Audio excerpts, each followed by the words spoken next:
Hello there. This video is going to be a bit about Sweden's dysfunctional relationship between business owners and taxation. Let's start by talking about Sweden's tax pressure. Our tax pressure was comparatively low during the period right after the beginning of the 20th century. It wasn't really until the 1970s that it began to grow even more rapidly, to a large part due to our increased payroll, taxation, and other social welfare policies. We today pay about 43% of our total BNP into different social services and benefits. We brag about our high quality of life due to this. Yet the average Swede still has comparatively little money in his pockets after taxes are drawn and the bills are paid. The result is a country where you will get covered if you get sick and aided if you ever get unemployed. This is very true, but what is the cost in practice? What effect does 43% of our national BNP collected in taxation for social services have on a nation? Well, as in most cases of socialism, those who possess capital are first to suffer. For years, our politicians have been trying to outcompete each other in claiming who is the most pro-business, yet there's been very little to show for it. In fact, our politicians seem to quite the contrary have been obstructing businesses and in some cases killing them already in the cradle. We, for instance, have laws in place which will, in order to primarily favor our Swedish tax agency, lay the entire debt from a failing business only upon the business owner. This of course makes business owners less inclined to take any form of risk in order to save their companies and instead causes them in many cases prematurely to file for bankruptcy. Even in the case of a declared bankruptcy, the owner is still unable to receive a debt arrangement procedure. Most business owners have failed at least once before getting a successful business up and going, so this law might very well make them never take the risk. The 9th of December this year, the final presentation of a new tax will be shown, which is suggested to be laid upon trucking companies and just company transportation in general that uses public roads. Sounds reasonable? I mean, they're wearing down the roads, right? Well, with $3 in taxation for each truck and for each mile driven, it quickly adds up. The final price tag ends up being somewhere around $240 million in additional costs in transport for companies all over Sweden each year. A lot of these companies are family-owned and are very small. If put into law, this tax will in practice kill off most businesses in our rural areas, like a big part of our lumber industry, for instance. And many of the wood products you encounter in your daily lives come from Sweden, a country that has a very large share of the world's trade in forestry products. This law is being presented by our red and green political parties, and ironically, this new tax would reduce the chance of companies being able to pay for greener options regarding their transports, and would in effect create more harm to the environment. They've also tried to put an extra tax on solar panels, but after a bunch of people called them hypocritical idiots for doing it, they changed their mind. So good job with the so-called green politics. Our Green Party is now known both for having radical Islamist party members and messing up the environment. Now all you guys need is a sex scandal with a minor and you got yourself a hat trick in the lack of morality. I have in previous videos mentioned the ridiculous amount of taxation our tax agency is allowed to rake out from businesses and how different unions have made sure that the worker receives job security at the expense of business owners and unemployed people who are struggling to get a foothold in the job market. Economist Milton Friedman once said that the minimum wage is the most effective way to keep blacks unemployed, and in my view, the same applies to young people or those with low skill capital in Sweden with unions who demand certain levels of pay. Hiring is in Sweden now often a very risky investment for employers due to all of the benefits which are demanded to be given to employees.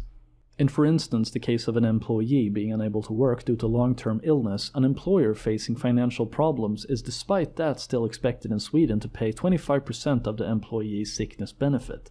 And if the business owner fails at doing this, the debt will be laid upon him personally, and in practice indebting him through the employee if being unable to pay. So companies have been forced to file for bankruptcy due to long-term sick employees. According to laws regarding employment security, the employer cannot fire you for being long-term sick, even in order to save his company from costs. Because being seriously ill for a long period of time isn't considered to be just cause to get laid off working according to our unions. This has especially been brutal against small companies only having a staff of just a couple of people. Hiring possesses an extremely serious personal risk for the employer in Sweden. Several companies have said that if the policy isn't removed or changed, they will stop hiring altogether due to the risk. How the hell is that pro-business? Job security for a job you can't get. People who own businesses in this country have for years been asking for a lowered payroll tax in order to allow them to hire and, for instance, employ more young people who lack any real job experience.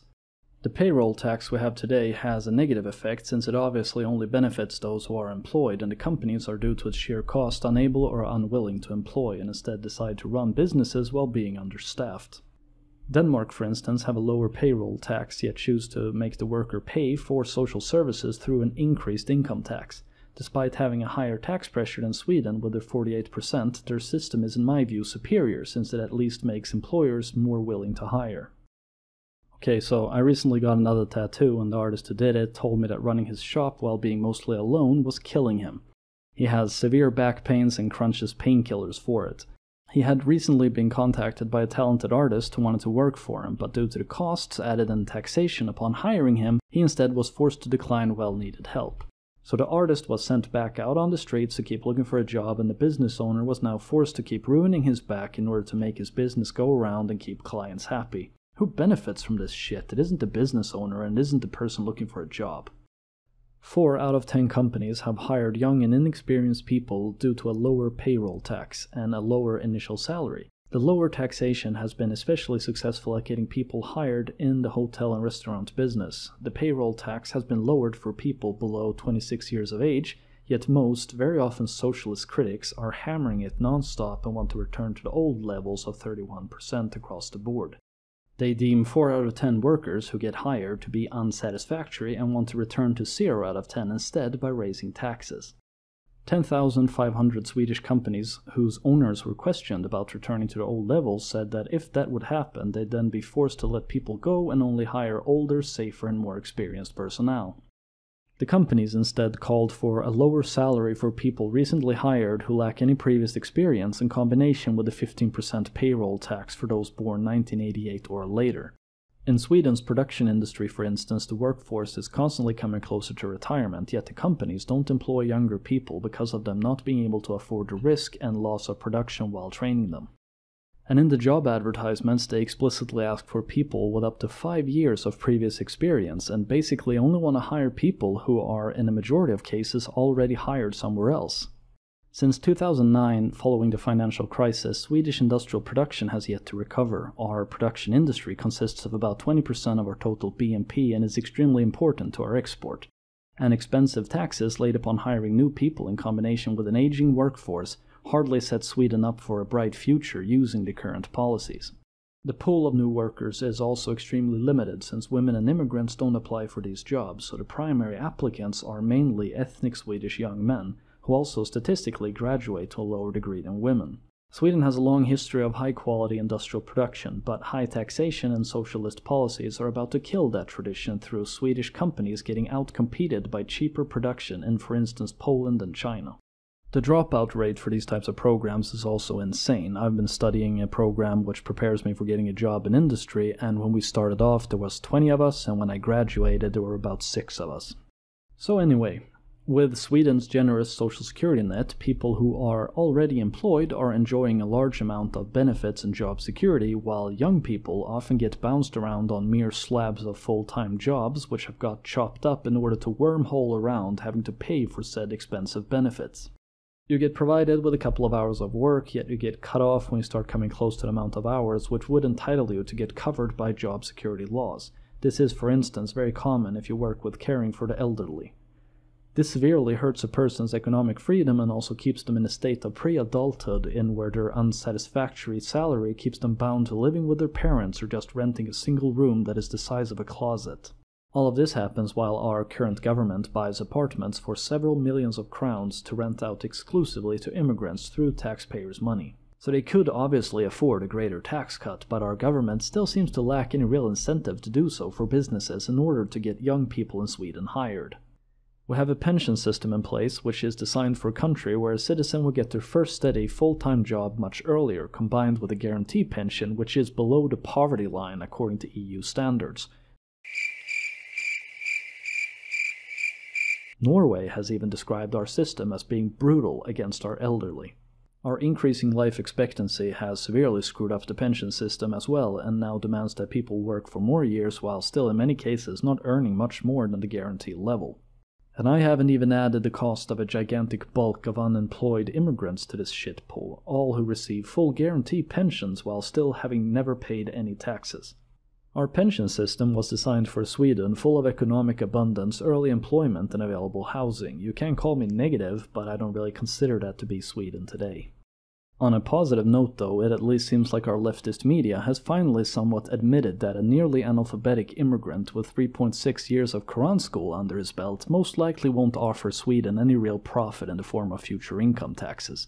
But with our immigrants, we are more or less certain to also experience a future where companies, instead of hiring someone full-time, will splice up jobs between several low-skilled workers, lowering salaries for everyone due to an excessive amount of available labor, and thereby maintaining a system of economically weak Swedes. That's what I've been saying all the time. If you want to protect the workers, you should be against free immigration. But people, they never fucking listen.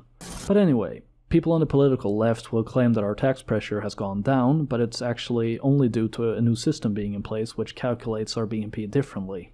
Also, bragging about going from insanely high to just very high hardly counts as being something worth celebrating. It's like popping open a bottle of champagne for just having caught chlamydia and not syphilis. We as a nation need to ask ourselves several important questions. Do we want increased benefits and security at the expense of opportunity and freedom on the job market?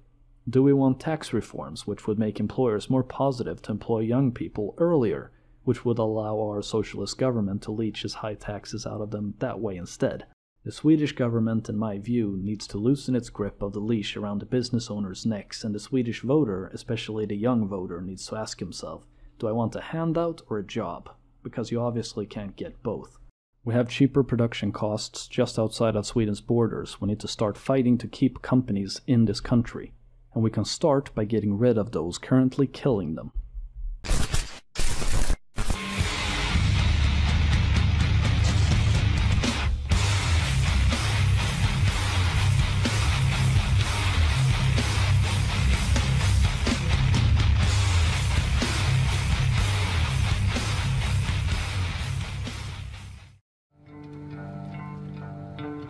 Det är väldigt svårt att bli rik i Sverige. De pengar som du betalar in i skatt hade du kanske hellre velat starta ett företag med, eller du hade kanske velat spara dem, eller du kanske hade velat spendera dem. En slösad skattekrona, det är en stöld av folket, som en socialdemokratisk finansminister sa en gång.